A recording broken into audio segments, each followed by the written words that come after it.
Welcome back to the channel. In this video, I'm going to walk you through an easy step-by-step guide on how to get Robinhood Gold card.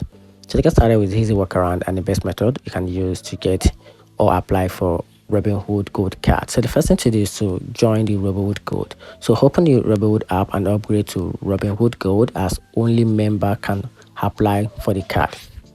Then after that, join the wait list. So go to the spending section in the app and tap join wait list for the gold card. Then after that, wait for invitation. Robinhood will notify you by email and in-app when it's your turn to apply. Then after that, you have to apply in the app. So tap the apply for gold card, fill in your personal and financial details, review the times and submit.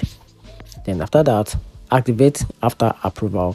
Once approved, the card will be mailed when it arrives. So open the app and go to the spending and tap activate the card, and that's how you can easily get Robinhood or apply for the Robinhood Gold card within the Robinhood app. Hope you find the video a little bit helpful. If you did, turn on the notification button and subscribe for more. Thanks.